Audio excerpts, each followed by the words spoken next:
en vez de una cruz, se nos va a dar una corona. Amén. ¿A quiénes?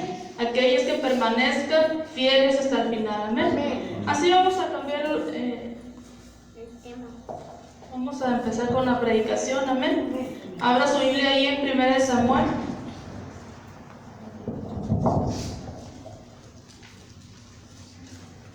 1 Samuel capítulo 5. Amén. Amén. Le damos lectura a todo el versículo. Amén. Son solamente, a todo el capítulo, perdón, son solamente 12 versículos. Amén. Lo leemos todos juntos. Dice así la palabra de Dios. Cuando los filisteos capturaron el arca de Dios, la llevaron desde Ebenezer a Asdod, y tomaron los filisteos el arca de Dios y la metieron en la casa de Dagón y la pusieron junto a Dagón. Y cuando al siguiente día los de Asdod se levantaron de mañana, he aquí Dagón postrado en tierra delante del arca de Jehová, y tomaron a Dagón y lo volvieron a su lugar. Y volviéndose a levantar de mañana el siguiente día, he aquí que Dagón había caído postrado en tierra delante del arca de Jehová, y la cabeza de Dagón y las dos palmas de sus manos estaban cortadas sobre el umbral, habiéndole quedado a Dagón el tronco solamente. Por esta causa los sacerdotes de Dagón y todos los que entraron en el templo de Dagón no pisan el umbral de Dagón en Asdod hasta hoy. Y se agravó la mano de Jehová sobre los de Asdod, y los destruyó y los hirió con tumores en Asdod y en todo su territorio. Y viendo esto, los de Asdod dijeron: no quede con nosotros el arca del Dios de Israel, porque su mano es dura sobre nosotros y sobre nuestro Dios Dagón. Convocaron pues a todos los príncipes de los filisteos y les dijeron: ¿qué haremos del arca del Dios de Israel?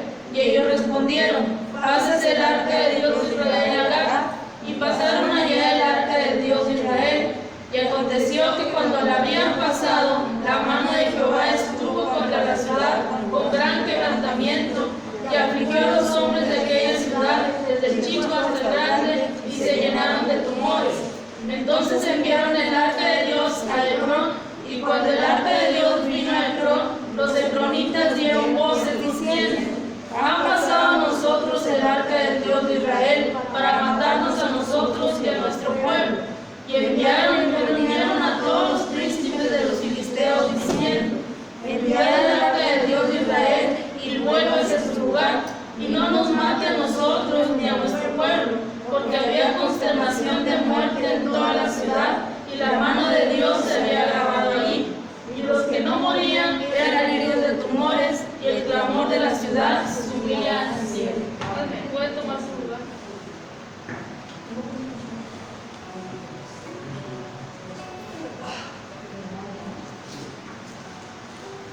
Amén.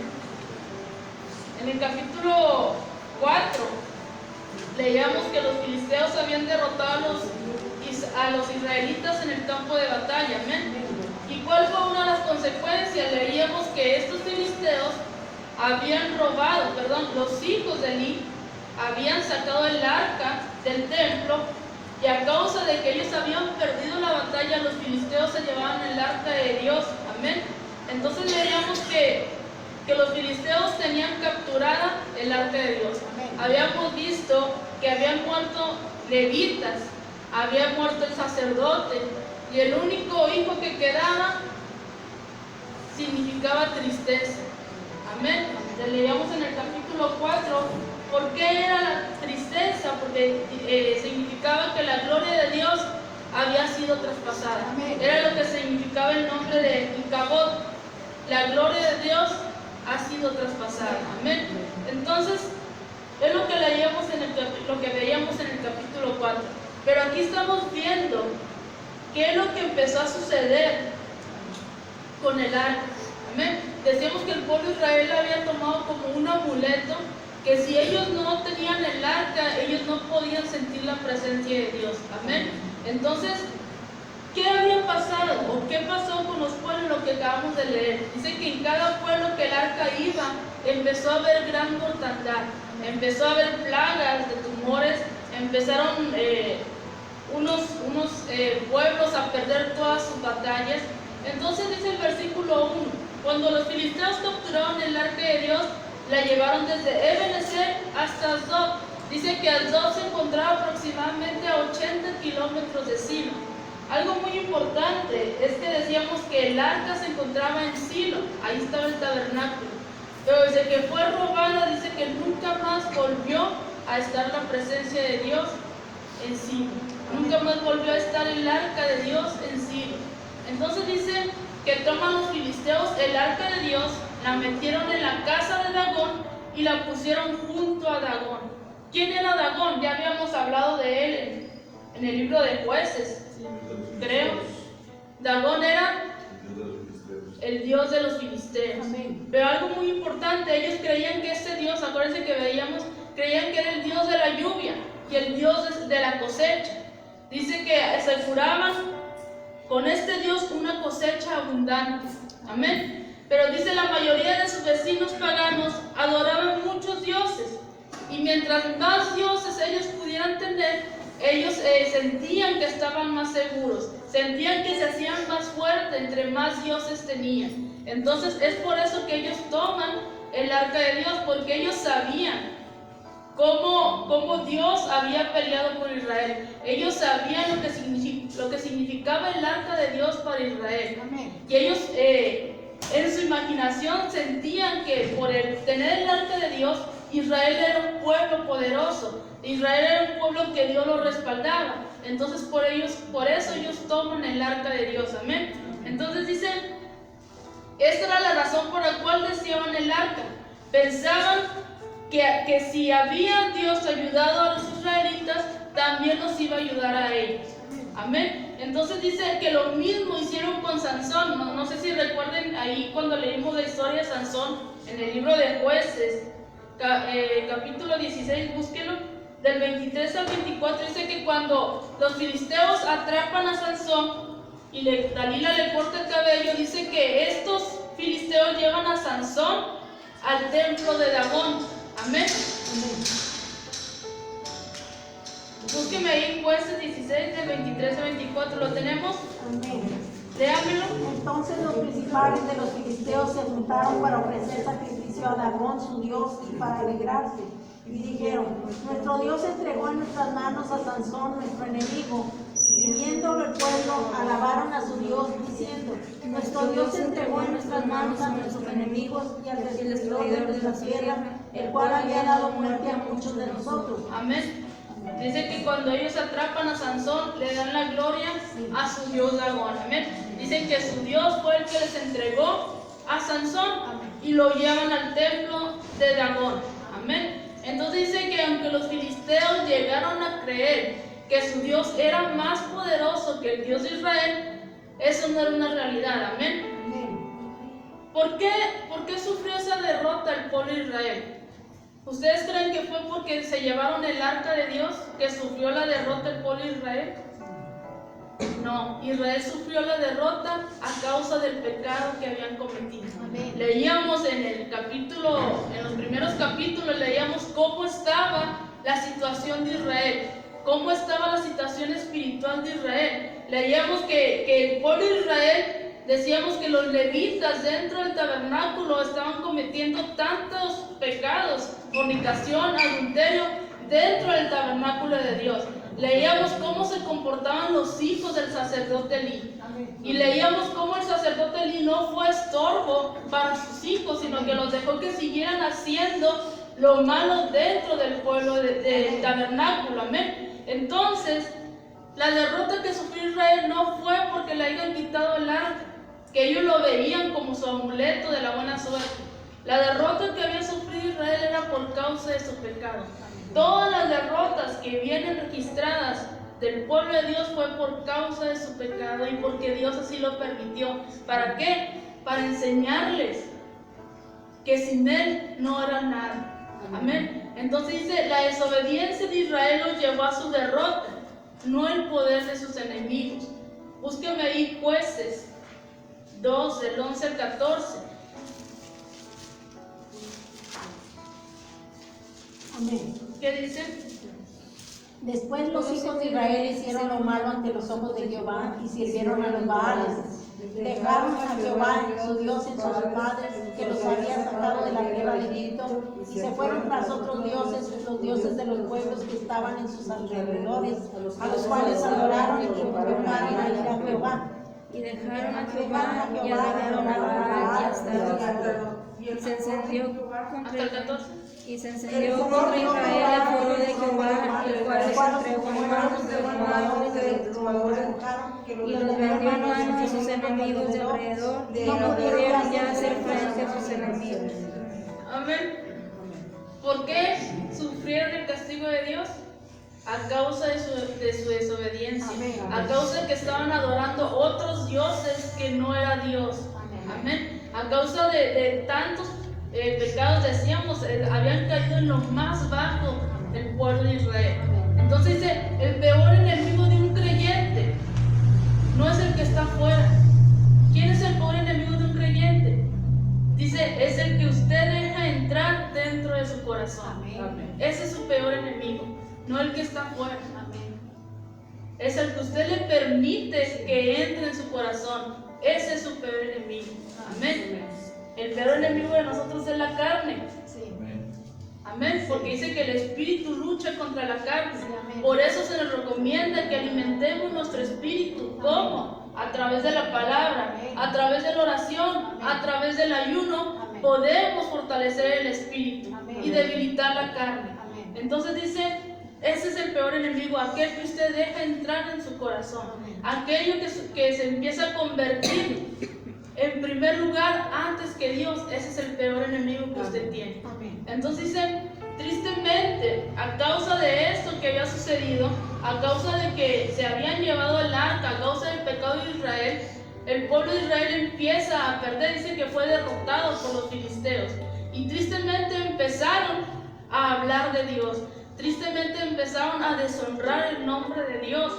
Dice, el nombre de Dios fue deshonrado por Israel ante las demás naciones, como lo hemos visto repetidamente en muchas ocasiones por el pueblo de Dios. Que a causa de lo que hacía el pueblo de Dios, el nombre de Dios era deshonrado. Amén. Y les voy a leer una cita, si quiere usted búsquela, pero yo se la leo. Dice Ezequiel 36, del 19 al 23. Les esparcí por las naciones y fueron dispersados por las tierras, conforme a sus caminos y conforme a sus obras les juzgué. Y cuando llegaron a las naciones a donde fueron, profanaron mi santo nombre, diciéndose de ellos, estos son el pueblo de Dios, y de la tierra de él han salido. Pero he tenido dolor al ver mi santo nombre profanado por la casa de Israel entre las naciones a donde fueron. Por tanto, di a la casa de Israel, así ha dicho Jehová el Señor, no lo hago por ti, oh casa de Israel, sino por causa de mi santo nombre, el cual profanasteis vosotros entre las naciones a donde habéis llegado. Y santificaré mi grande nombre, profanado entre las naciones, el cual profanasteis vosotros en medio de ella, y sabrán las naciones que yo soy Jehová, dice el Señor, cuando sea santificado en vosotros delante de sus ojos. Pero Dios, dice, no iba a permitir que su nombre fuera burlado. El Señor no dejó así las cosas, sino que Él mismo mostró su poder ante el pueblo filisteo, no por el pueblo de Israel. Acabamos de leer Ezequiel, dice, no lo estoy haciendo por ti, lo estoy haciendo porque has profanado mi santo nombre. Lo estoy haciendo por mí, porque de Dios nadie se burla. Con Dios nadie juega, amén. Sigue diciendo el 32, no lo hago por vosotros, dice Jehová. Sabedlo bien, avergonzados y cubridos de confusión por vuestras iniquidades, casa de Israel. No lo voy a hacer por ti, no voy a pelear por ti, voy a pelear por mí, les está diciendo Dios. Voy a pelear por mí porque ustedes profanaron mi santo nombre. Porque ustedes hicieron que blasfemaran contra Dios las demás naciones. Porque por culpa de ustedes, Dios se ha convertido en una burla. Así que no lo voy a hacer por ustedes, lo voy a hacer por mí. Dios llegó a un límite, amén. Dios llegó a un límite que decimos, Dios nos da oportunidad una y otra vez pero va a llegar a un límite en el que ya no va a pelear por nosotros. Va a pelear solamente por su santo nombre, por aquel que a causa de nuestro mal testimonio, su nombre es vituperado. Su nombre dice que la sangre de Dios es pisoteada a causa de nuestro mal testimonio. Entonces dice, Dagón era uno de los dioses principales de los filisteos. Se cree que fue un dios pez, por la similitud de sus palabras Dagón y Dag, que en hebreo quiere decir pez. Pero dice que este dios lo encontraron dibujado en una pared. La mitad de arriba era de pez, perdón, de hombre, y la mitad de la cintura hacia abajo era de pez. Entonces dice, existía un gran templo a Dagón en Gaza, pero Sansón lo destruyó durante ese periodo. Los filisteos interpretaban su victoria sobre Israel como indicación de la superioridad de Dagón sobre Jehová. Quería expresar esta superioridad dejando el arca de Dios a los pies de Dagón. Porque dice que el arca fueron y lo pusieron a los pies de Dagón. Amén. Entonces ellos querían mostrar que Dagón era más superior que Dios. Y fue ahí donde Dios dijo, pues no. Amén. Dice 1 Corintios, búsqueme 1 Corintios 10 del 19 al 21. Se dice que el ídolo en sí no es nada. ¿Qué dice 1 Corintios 10 del 19 al 21?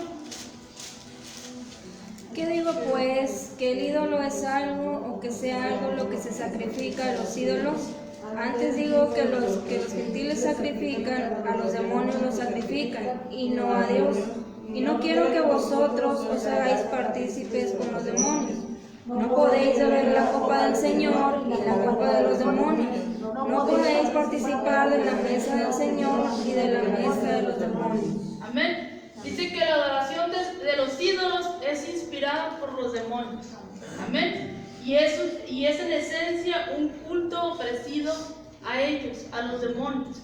Amén. No sé si vio ahora el día 12, casi todo el mes, haciéndole tantos homenajes a la guadalupana. A la Virgen no, a la guadalupana. Amén. Dice es una fiesta inspirada por los demonios. ¿Para qué? Es un culto ofrecido por ellos a ese demonio que están adorando. Entonces dice, aquí vemos el conflicto que se arma, el poder de Dios contra el poder esclavizador del diablo y sus demonios. Dice, y Dios actúa por amor de Él mismo. Dice, ¿por qué? ¿Cómo ha de ser profanado mi nombre? No voy a dar a otro mi gloria. Por eso dice, Dios actúa a favor de Él, a favor de su nombre. ¿Por qué? Porque Él no va a compartir su gloria. Recordamos que en el capítulo 4 dice que la gloria de Dios había sido traspasada. Entonces ahí fue donde Dios tuvo que tomar las cartas. Amén. Tuvo que empezar a accionar Él, porque el pueblo de Dios se había corrompido. Amén. El pueblo de Dios ya se había hundido en ese pecado de que tanto Dios los había sacado. Vimos el libro de los jueces, amén. Vimos el libro de los jueces como una y otra vez Dios los sacaba, Dios los perdonaba, los restauraba y ellos volvían a caer. Entonces dice aquí, sin embargo dice, cuando la gente que vivía cerca comenzó a enfermar y a morir, los filisteos se dieron cuenta de que para ellos el arca no era un buen augurio. Era una fuente de poder mayor de lo que ellos jamás habían visto, poder que no podían controlar. Dagón era el dios principal del pueblo filisteo. Dice que tenía el torso, los brazos y la cabeza de un hombre, pero la parte inferior del cuerpo era de un pez. Se adoraba como el padre de Baal. Amén. Así lo adoraban, como el padre de Baal. Léame el versículo 3, que es de 1 Samuel 5:3. Y cuando el siguiente día, a las 2 de la mañana, he aquí Dagón postrado en tierra delante del arca de Jehová, Y tomaron a Dagón y lo volvieron a su lugar. Dice, postrado en tierra, cayó postrado como si estuviera adorando el arca de Dios. Fíjese lo primero que hace Dios. Primero hace que se humille delante de él. Dice que encontraron a pues pedazos de piedra o de madera, no sé, postrado delante del arca de Dios. Entonces dice el versículo 4, al levantarse de nuevo de mañana, al siguiente día, Dagón había caído postrado en tierra delante del arca de Jehová, y la cabeza de Dagón y sus 2 manos estaban cortadas sobre el umbral. A Dagón solamente le quedaba el tronco. Fíjese, dice que significaba que el ídolo simplemente, dice, no se había caído y roto, sino que había sido desmembrado. Amén. Porque no es posible que se caiga la estatua y se le rompan nada más los brazos y la pierna y dice la cabeza. No tenía miedo, la cabeza.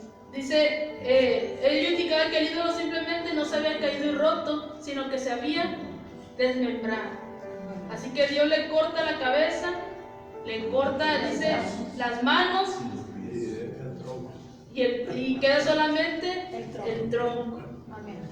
Dice, Jehová hizo que el dios filisteo se postrara ante el arca de su presencia.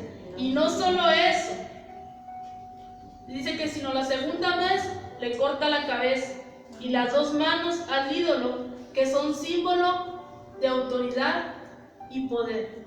Las manos y la cabeza son símbolo de autoridad y de poder. Amén. Entonces el Señor mismo demostró a los filisteos que el Dios de Israel es más poderoso que sus dioses, y así lo entendieron los filisteos.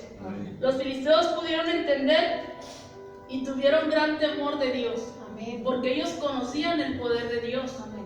Ya había sido destruido. Acuérdense que por medio de Sansón, mucho pueblo filisteo murió cuando estaban ahí burlándose de él, y dice que Sansón le pide una vez una nueva oportunidad a Dios para terminar con el propósito para el cual había sido enviado. Dice que tumba los muros y dice que todo el edificio cae sobre el pueblo filisteo.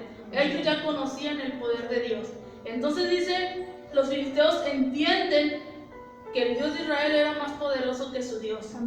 Dice, pero la lección no se quedó solo ahí. Amén.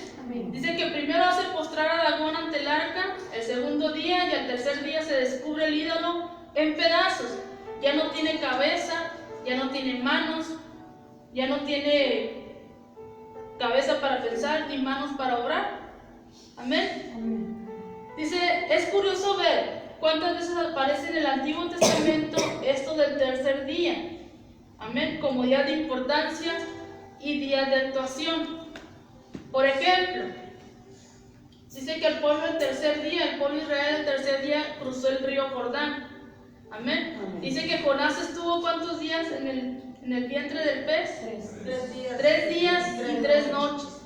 Y Jesús declara ahí en Lucas 13:33 que no obraría por 2 días, que obraría, por 2 días, y al tercer día terminaría su obra. Amén. Dice, y no nos quedamos admirados de esta evidencia bíblica que prepara el lugar para el evento más importante de la historia. ¿Cuál fue el evento más importante de la historia? Que también fueron 3 días. La resurrección de Jesús. Dice que al tercer día nuestro Señor Jesucristo resucitó. Entonces dice, qué importante ver que este número significa mucho para Dios. Entonces léame ahí en 1 Samuel 5:5. Amén. 5:5. Por esta causa los sacerdotes de Dagón y todos los que entran en el templo de Dagón no pisan el lugar de Dagón hasta hoy. Hasta el día de hoy ellos no pisan el umbral. Amén. Porque les quedó bien grabado lo que Dios hizo ese día. Dice, tan grande fue la catástrofe ante los ojos de los filisteos que no se atrevieron más a pisar el umbral donde yacían, dice, los miembros y la cabeza de su Dios derrotada. Entonces en el versículo 5 vemos que los sacerdotes de Dagón ya no pisan el umbral, supersticiosamente evitando pisotear el espíritu o irritar el espíritu de los demonios residentes en las manos de su Dios. Amén. Eran controlados por el temor. Entonces vemos que las manos de Dagón ya no sirven más, Amén. pero la mano de Jehová se agravó más Amén. sobre ellos. Dice, Amén. la palabra agravó aquí es pesaba. Sí. Vemos la raíz de la palabra en glorificar u honrar. Es decir, que Dios con su mano pesaba. Dice, con su mano pesada estaba glorificándose a sí mismo, Amén. honrando su propio nombre ante los ojos de los filisteos. Amén. Amén. Dice, y a pesar de todo esto, ellos no querían reconocer la soberanía, ni convertirse de su idolatría y adorar al único Dios verdadero. Amén. ¿Qué hicieron ellos? Mejor llévatelo para nosotros seguir haciendo lo mismo. Amén. Para nosotros seguir en nuestra idolatría, para que nadie nos diga qué tenemos o qué no tenemos que hacer, para que nadie nos diga que lo que estamos haciendo es malo. Mejor llévate el arca y nosotros seguimos con nuestras costumbres. Amén. Entonces dice, Dios provee amplia evidencia de su poder y realidad, pero los hombres rehúsan creer y por lo tanto son condenados. Amén. Léame ahí 1 Samuel 6, versículos 6 y 7. Se lavó la mano de Jehová sobre los del todo, y los destruyó, y los ojos tumores desde todo, y en todo su territorio. Viendo esto los de los dos dijeron, no quede eso en los hogares de Israel, porque su mano es sobre nosotros y sobre Dios. Amén. Dice que Dios los empieza a destruir hiriéndolos con tumores en Asdod. Y dice que no se sabe exactamente cuál era la enfermedad que cayó sobre estos filisteos. Amén. Dice que en otra traducción dice que eran hemorroides, así lo dice la traducción. Pero dice que la palabra hebrea es ofel, que significa montículo o fortaleza. Aparentemente eran protuberancias dolorosas.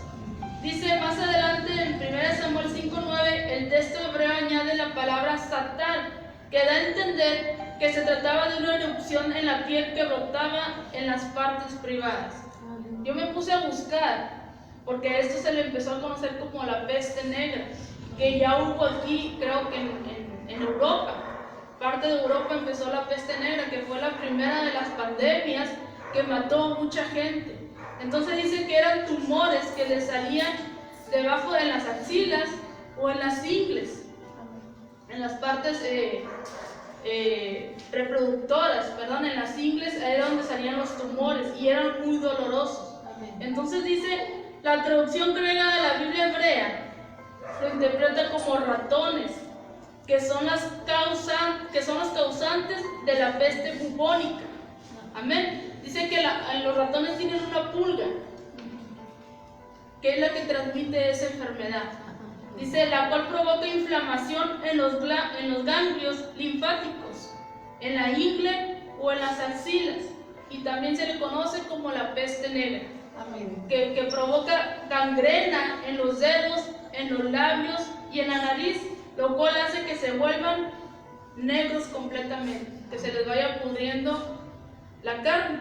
Entonces dice que la peste negra acabó con la mayor población de Europa y se repitió así como ahora estamos viendo el COVID, amén, que se fue extendiendo a demás países hasta llegar a todo el mundo, llegando a matar a 25 millones de personas. Amén. Entonces esa fue la peste, y dice, me puse a buscar ahí, dice que ellos dijeron que era un acto de Dios, que Dios es el que les había mandado esa enfermedad cuando pasó en Europa. Y es cierto, amén, porque lo podemos ver en la Biblia, que Dios fue el que manda esta peste a estos filisteos. Entonces, ante esa plaga, dice que los que decidieron sacar el arca y la mandaron a otra ciudad filistea. Dice, en el fondo, todavía tenían duda de que la plaga haya sido enviada por el Dios de Israel, pero dice que por si las dudas se mandaron el arca a otra ciudad, amén, que fue Agar. Amén. Dice, a pesar de que los filisteos acababan de presenciar una gran victoria del Dios de Israel, sobre su dios Dagón, no actuaron a raíz de ese indicio hasta que fueron personalmente afligidos con tumores. Amén. De manera similar, mucha gente no responde a la verdad bíblica hasta que no experimenta el dolor personal. Amén. Muchas veces estamos como el pueblo de Israel o como este pueblo, jugando. Así se llama el tema de hoy, de Dios. Con Dios no se juega. Amén. Amén. Muchas veces no nos acercamos verdaderamente a Dios hasta que tenemos, dice, una experiencia de dolor personal. Que Dios dice que todos procedan al arrepentimiento. Ese es el deseo de Dios, que todos procedamos al arrepentimiento. Porque a eso me envió el Señor Jesucristo, a salvar a todo el mundo. Pero el mundo no lo quiere, amén. Dice que aún así el mundo lo sigue rechazando. Así como el pueblo filisteo, a pesar de toda la mortandad que hubo, ellos no decidieron arrepentirse, sino que decidieron mandar el arca a otra ciudad. ¿Para qué? Para seguir haciendo lo mismo. Amén. Dice, de manera similar, mucha gente no responde a la verdad bíblica hasta que no experimenta el dolor personal. Y aún así, hay muchos que experimentan ese dolor personal y aún así no quieren seguir a Dios. Amén. Solamente es por la emoción del momento, 1 o 2 meses, y después se les acaba la emoción y vuelven a lo mismo. Amén. Dice ahí una pregunta: ¿estás dispuesto a escuchar a Dios en bien de la verdad? ¿O solo se vuelve a Él cuando se encuentra afligido de una forma personal? Muchas veces solo buscamos a Dios cuando necesitamos que nos ayude con alguna enfermedad, con alguno de nuestros hijos, o cuando estamos en alguna situación difícil.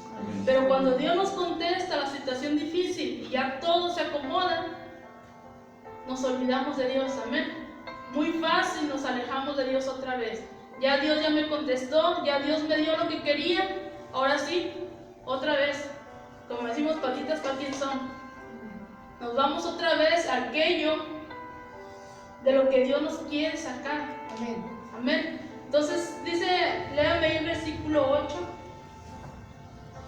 Convocaron pues a todos los príncipes de los filisteos y les dijeron: ¿qué haremos al arca del Dios de Israel? Y ellos respondieron: pase el arca del Dios de Israel a Gat. Y pasaron allá el arca del Dios de Israel. Amén. Gat estaba a 18 kilómetros al este de Azot, y los filisteos eran gobernantes por 5 dirigentes o señores, y cada uno de ellos dice que vivía en una ciudad diferente, que era Gat, era Azot, era Ecrón, Ascalón y Gaza. Amén. Entonces el arca ya había pasado por Azot y ahora estaba en Gat.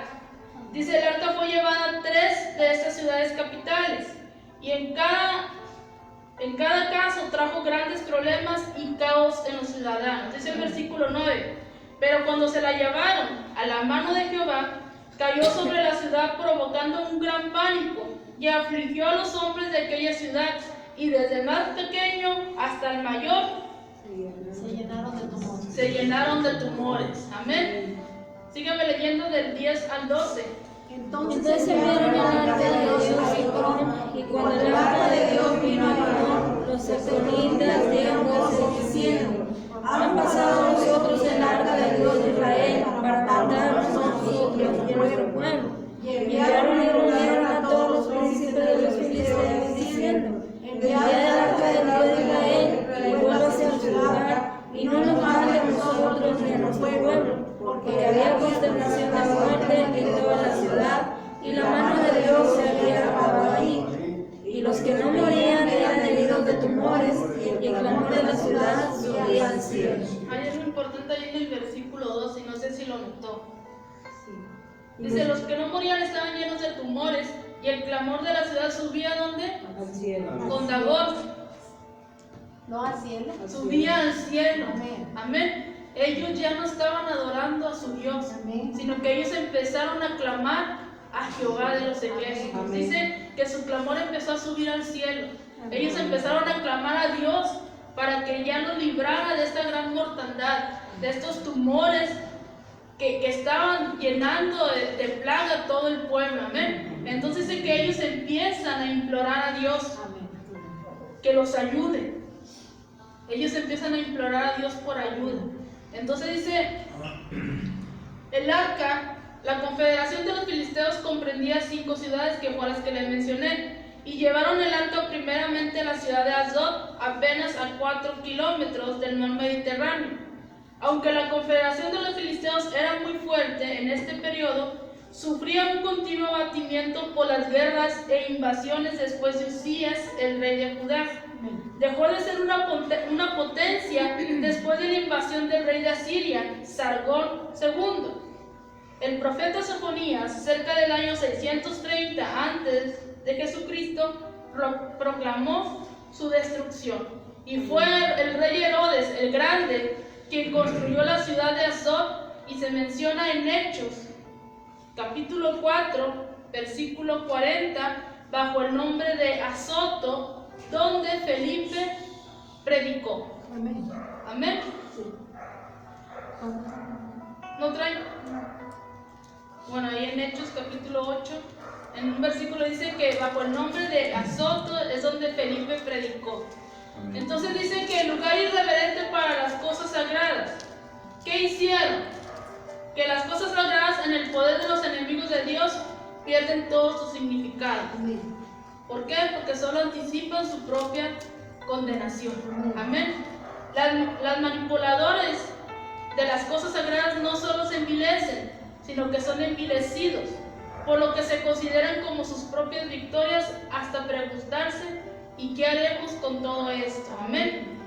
Y dice, la suprema manifestación de Dios, el mobiliario místico y el sagrado del tabernáculo, el arca que simboliza la gloria de Dios, fue reemplazada definitivamente por la gloriosa presencia del Hijo de Dios. Nosotros ya no necesitamos el arca. Somos ahora hijos del nuevo pacto, que es a través de nuestro Señor Jesucristo. Que ahora sí podemos tener acceso ante su presencia en cualquier momento. No necesitamos estar detrás del arca para poder sentir la presencia de Dios. Amén. Tenemos ese privilegio que a través de la oración nosotros podemos tener acceso ante la presencia de Dios a través de nuestro Señor Jesucristo. Amén. Entonces dice que Gad, como resultado del castigo de Dios,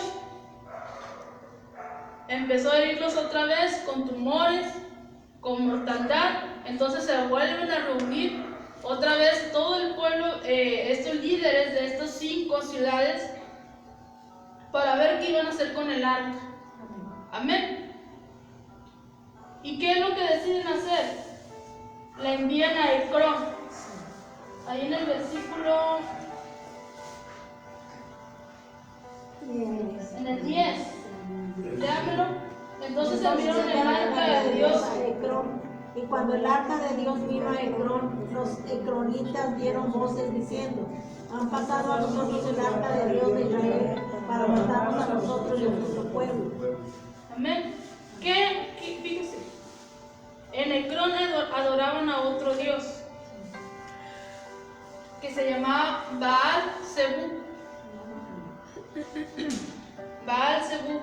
Dice, esto recuerda a los fariseos que acusaban a Jesús de hacer sus milagros. Amén. ¿Por qué? Porque los de Ecrón dijeron, no, ya oímos todo lo que está haciendo en las demás ciudades, mejor llévensela, aquí no la van a dejar.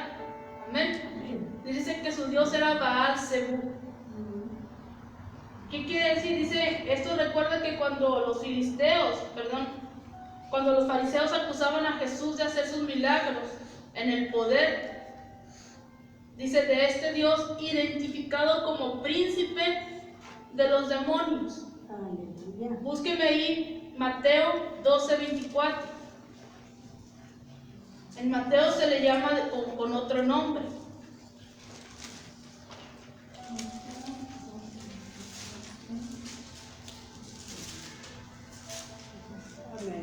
¿Qué dice? A los fariseos al oírlo decían: este no echa fuera a los demonios, sino por Beelzebú, príncipe de los demonios. Fíjense lo que lo estaban acusando los fariseos a Jesús, que él hacía los milagros y echaba demonios en nombre de este dios Beelzebú, que quiere decir príncipe de los demonios o conocido como Dios del lugar alto. Otro nombre, otro significado que se le da es como el dios de las moscas. Amén. ¿Y qué molestas son las moscas? Amén. Que no te dejan ni comer. Dice el nombre que se le da antiguamente a Baal-Zebú, que quiere decir en hebreo dios de las moscas, que ya en Mateo se le dice Beelzebú. Entonces dice, quizá los hebreos lo llamaban así sarcásticamente para despreciar su importancia y reducirlo al reino de las moscas. En cualquier caso, dice que Jesús hizo sus milagros. Jesús resucitaba muertos, Jesús sanaba enfermos, paralíticos. Jesús hizo muchos milagros, amén. Entonces dice, en cualquier caso este Dios no pudo hacer nada contra la mano poderosa de Dios. Amén. ¿Qué es lo único que pudo dar? Reconoció su impotencia. ¿Por qué? Porque se vuelven a reunir otra vez los 5 líderes de estas ciudades y deciden, dice, devolver el arca a Silo. Otra vez de donde la habían sacado los hijos de Eli, Ofni y Fines. Dice, Dios triunfó y los filisteos dijeron, enviad el arca otra vez a Israel. Aleluya. Fíjese, lo que pasa acá es que cuando uno se quiere burlar de Dios, o cuando una persona quiere burlarse de un hijo de Dios. Vamos a ver varios ejemplos. Búsqueme ahí Segunda de Reyes 2, del 23 al 25. Dice que había una ocasión que unos jóvenes le estaban gritando a Eliseo. ¿Qué le gritaban a Eliseo? Calvo.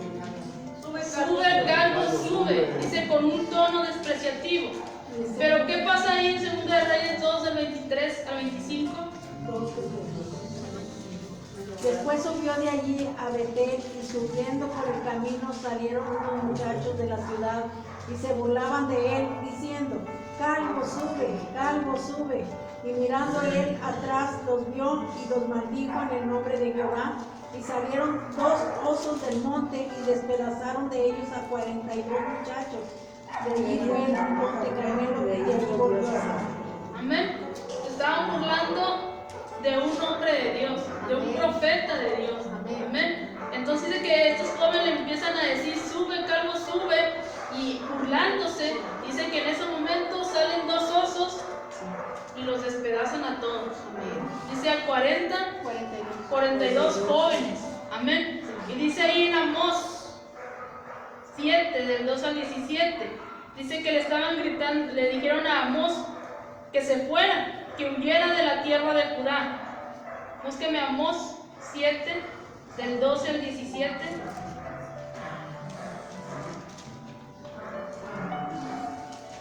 Bien.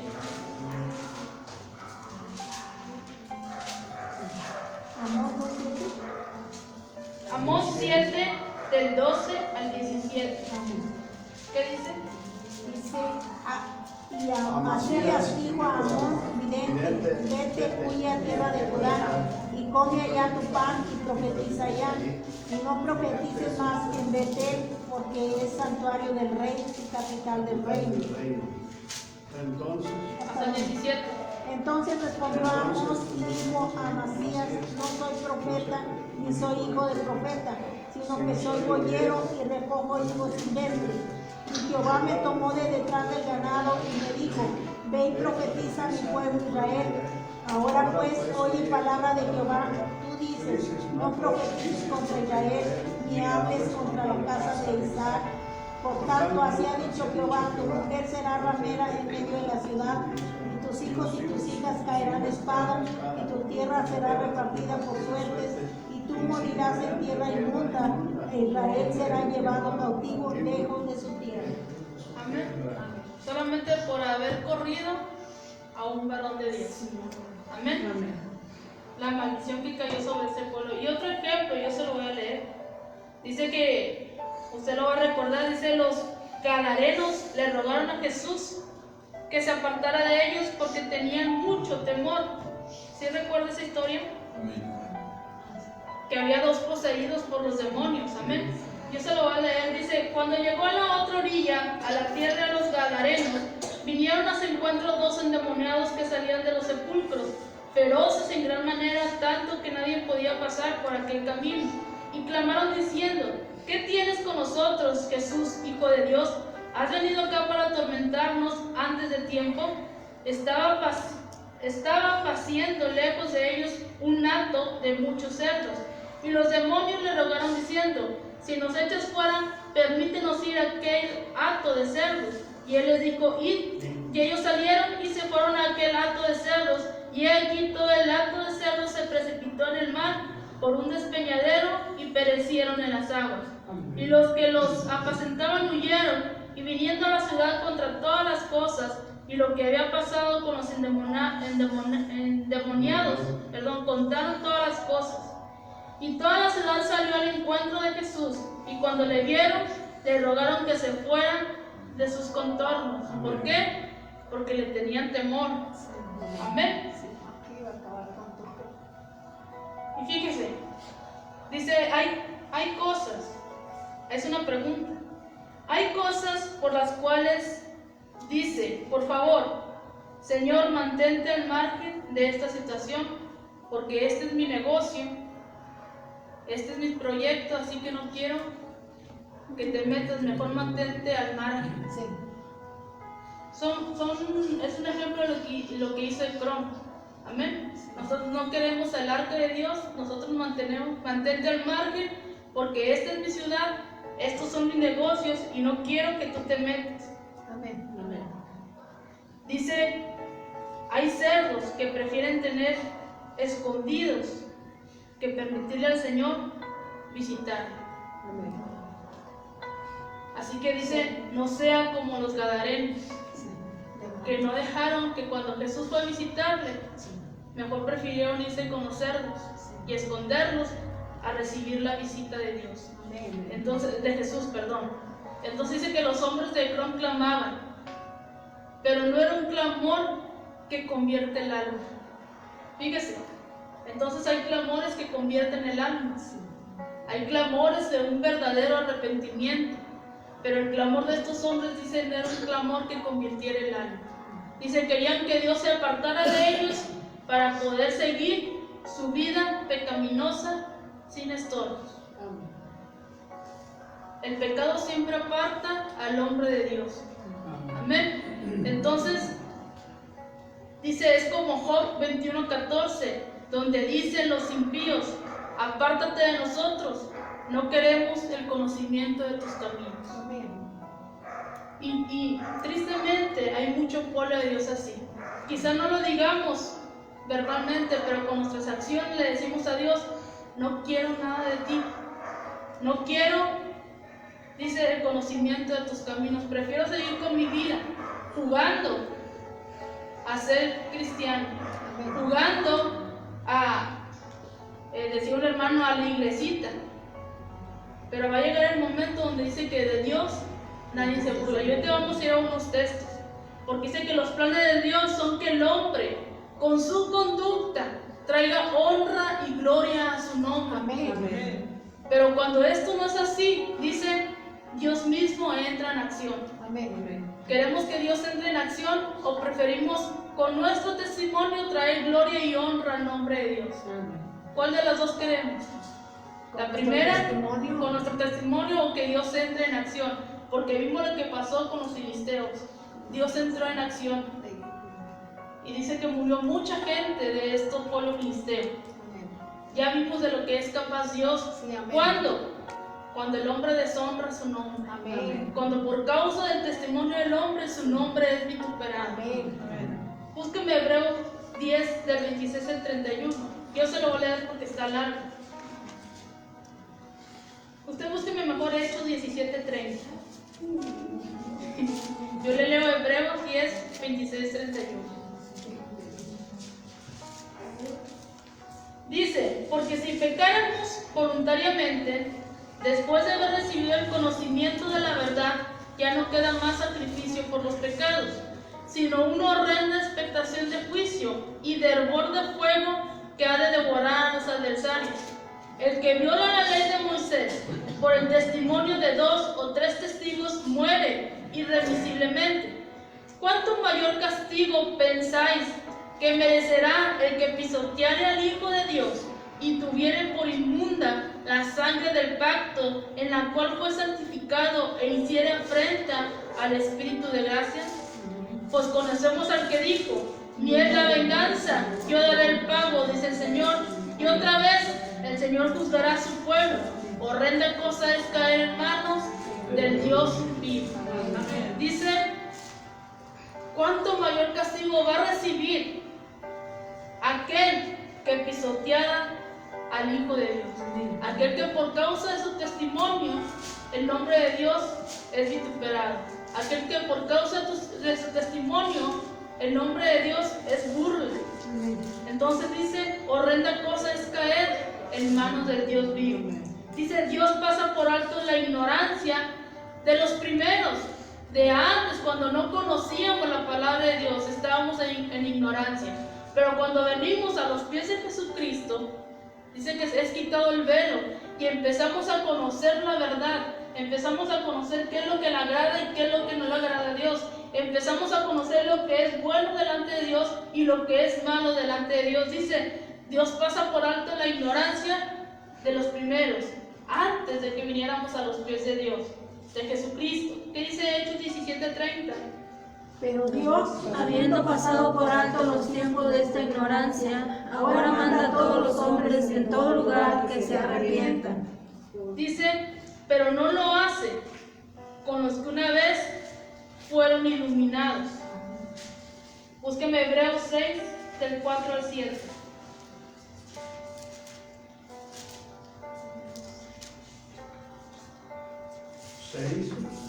Hebreos 6, del 4 al 7. ¿Lo tenemos todos? Porque es imposible Que los que una vez fueron iluminados y gustaron del don celestial fueron hechos partícipes del Espíritu Santo, y asimismo gustaron de la buena palabra de Dios y los poderes del siglo venidero, y recayeron, sean otra vez renovados para arrepentimiento, crucificando de nuevo para sí mismos al Hijo de Dios y exponiéndole al vituperio. Amén. Hasta el 7, Porque la tierra que bebe la lluvia que muchas veces cae sobre ella y produce hierba provechosa a aquellos por los cuales es labrada, recibe bendición de Dios. hasta ahí.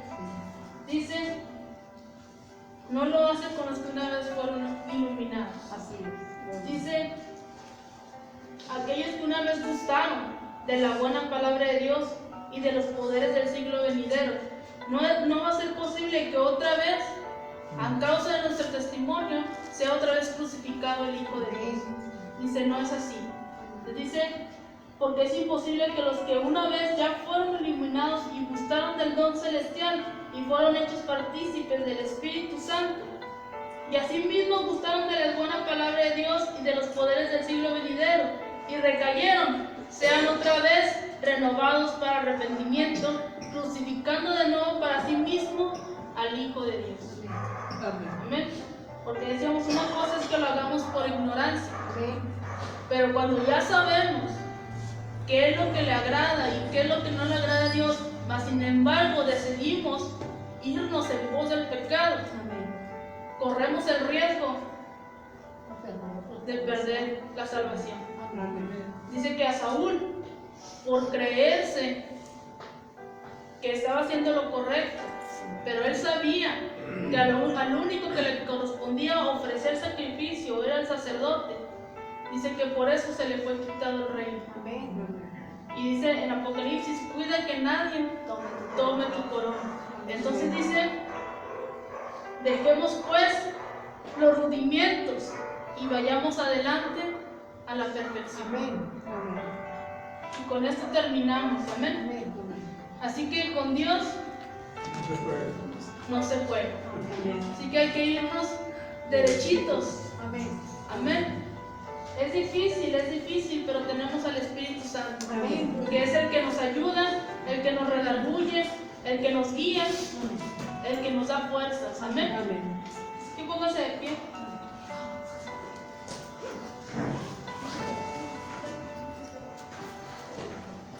Y vamos a dar para dar por terminar este servicio. Amén.